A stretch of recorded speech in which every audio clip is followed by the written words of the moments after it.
안녕하세요, 이기로 변호사입니다. 오늘 이변의 생활법률 팩, 오늘의 주제는 내가 사기를 당한 것 같은데 고소를 해야 되냐 민사소송을 해야 되냐, 이것에 대한 말씀을 좀 드리려고 합니다.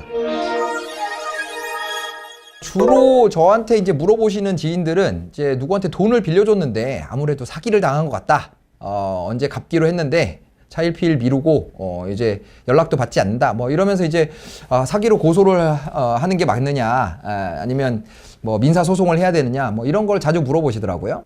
내가 사기를 당했다 싶으면 뭐 고소를 하셔도 좋고 민사소송을 하셔도 좋습니다. 제가 방금 전에도 뭐 상담하면서 똑같은 얘기를 앵무새처럼 하고 왔는데, 제가 이런 부분을 고민하시는 분들한테 늘 드리는 말씀이 있어요. 저희 선배 변호사님들 같은 경우에는 이 고소를 대리하는 것을 업무로 보질 않았어요. 자, 왜냐? 고소를 하면 경찰이나 검사가 수사를 해주거든요. 그러니까 수사를 해주니까 고소장만 접수해 놓으면 뭐 증거도 찾아주고 뭐 이렇게 해서 변호사가 별로 할 일이 없었어요.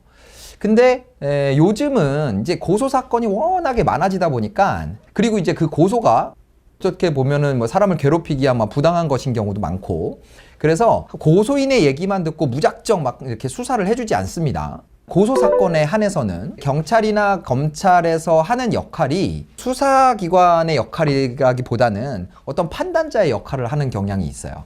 그래서 고소인이 어떤 얘기를 하면 피고소인한테 고소인이 이렇게 주장을 하는데 당신 입장은 뭐야? 또 뭐 증거를 내봐라, 뭐 이렇게 하는 거예요. 그럼 또 이제 피고소인이 그런 뭐 증거를 가져와서 뭐 자기 입장을 얘기하면 고소인한테 피고소인이 이렇게 얘기하는데 그러면 뭐 이게 아니라는 뭐 증거가 있느냐? 증거 가져와 봐라. 이렇게 해가지고 당사자들한테 증거를 가져와라 라고 하고, 그 증거를 보고 기소를 할지 무혐의 처분할지 이런 걸 판단을 하는 그런 판단자의 역할을 하고 있습니다. 그러다 보니까 일반인 입장에서는 도대체 어떤 증거를 가져와야지 뭐 이게 기소가 되고 사기죄가 되는지 알지도 못하고요. 그리고 또 수사기관이 아닌데 어떻게 증거를 만들어 오냐는 거예요. 그러다 보니까 이제 이 변호사의 도움을 받아서 고소를 해야만, 특히 이제 사기건은 이제 무혐의가 되게 많이 나오거든요. 이게 왜 그러냐면, 특히 금전 차용 사기 같은 경우에는 뭐 상황이 나빠져서 못 갚는 건지 아니면 애초부터 떼어먹을 생각으로 이제 돈을 빌린 건지, 이거가 중요한 문제가 되기 때문에 거기를 통과하면 이제 사기죄가 되는 거고, 그걸 통과를 못하면 그냥 민사상 채무 불이행이 되는 거예요. 그래서 그 부분에 대해서 변호사들이 잘 구성을 하고 이렇게 도움을 받으셔야지 어떤 포인트에서 어떤 주장을 해야 되고 어떤 증거를 제출해야 되는지를 잘 모르기 때문에 변호사가 도와줄 영역이 생겼다라는 거예요. 자, 그리고 또 한 가지 트렌드는 뭐냐면, 예전에는 고소를 하면 그러면 이제 수사를 하면서 증거가 쌓이잖아요. 그래서 거기서 쌓인 증거를 가지고 민사소송에 증거로 제출을 했었어요. 그러니까 먼저 고소를 하고 그 다음에 민사소송을 하는 방식으로.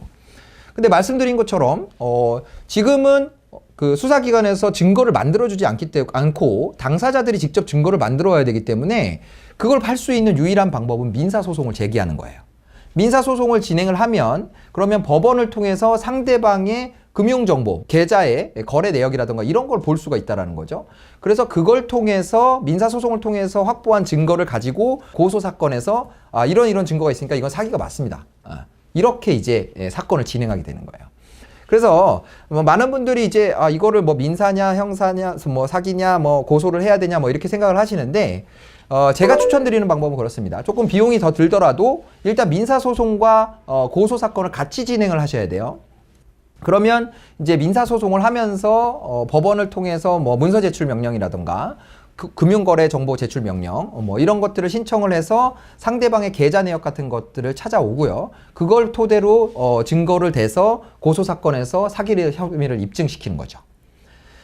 그래서 이런 방식으로 요즘은 이제 고소사건이 이루어지고 있기 때문에 여러분들이 이제 어디 상담을 가시거나 하면 어떤 분은 뭐 민사로만 뭐 진행을 하겠다 하는 게 좋겠다, 어떤 분은 뭐 무조건 고소해야 된다 뭐 이렇게 생각하실 수 있는데, 두 개를 같이 진행하시는 게 필요하다. 이렇게 알고 계시면 될 것 같고요.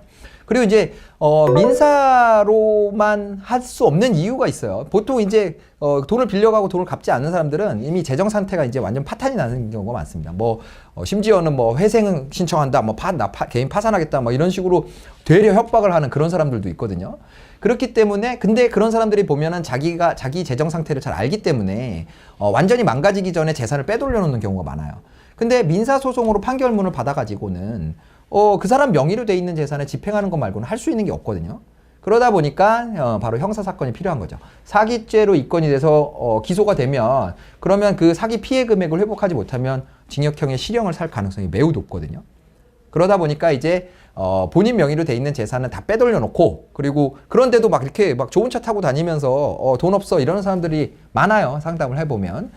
그런 경우에는 민사소송도 하고 고소사건도 진행을 해서 사기 혐의를 입증함으로써 어떤 처벌의 위험 때문에 자기가 빼돌려놓은 숨겨둔 그런 돈을 가지고 합의를 볼 수 있게 아니면 변제를 할 수 있게 만드는 게 꼭 필요하다. 이렇게 말씀드릴 수 있을 것 같습니다. 또 돈 빌려주고 뭐 사기를 당했다 또는 뭐 이제 돈을 못 받고 있다 했을 때 어떻게 처리하는 게 좋을지, 자 형사 고소와 민사 소송 어떻게 하면 좋은지에 대해서 말씀드렸습니다.